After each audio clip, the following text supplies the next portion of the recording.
अस्सलामुअलैकुम सामीन 28 जुमादल ऊला की तारीख शुरू हो चुकी है। 30 नवंबर है। ख़बर का उन्वान है समाजवादी पार्टी का वफ़द आज समालका क्यों नहीं पहुंच पाया है।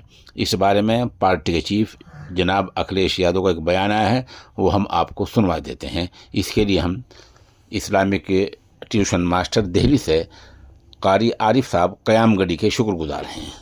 समाजवादी पार्टी का डेलीगेशन संभल जाना था। हम सब लोग शांति के पक्ष में हैं। वहाँ शांति हो, लोगों को न्याय मिले और न्याय मिलना जरूरी है। लोग और जो प्रशासन बातें समय समय पे कह रहा है, वो सरकार के इशारे पे कह रहा है। जिसने इतना प्रतिबंध लगाया, ये प्रतिबंध और इतनी तैयारी फोर्स की अगर पहले होती तो इतनी बड़ी घटना नहीं होती। लोगों को न्याय का भरोसा दिलाना इस सरकार की जिम्मेदारी है। न्याय और लोगों को न्याय मिलेगा, इसके लिए प्रशासन और सरकार की जिम्मेदारी बड़ी बनती है। लेकिन जो कुछ संभल में हुआ है, पहले दिन जब सर्वे हुआ किसी को आपत्ति नहीं थी, सभी लोगों ने मिलकर के सर्वे कराया।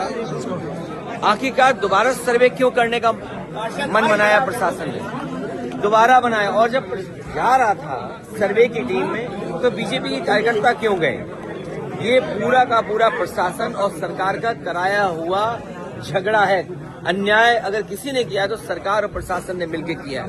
उन्हें न्याय मिले, वहाँ के लोगों का न्याय मिले, शांति हो। और शांति बीजेपी कभी पसंद नहीं कर सकती। शांति होगी तो विकास और खुशहाली होगी। लोग खुशहाली और आगे बढ़ने का सोचेंगे। लेकिन बीजेपी जानबूझ करके कह रहे हैं डेलीगेशन नहीं जाने दिया। और कब तक अंतोगतवा डेलीगेशन या लोगों को मिलने तो आप देंगे ना? कब तक आप ये भी कोशिश करते हो कि पूरे संभल में टीम लगा दो? याद कीजिए, लखनऊ में टीम लगाई थी, क्या संभल में भी टीम लगा देंगे?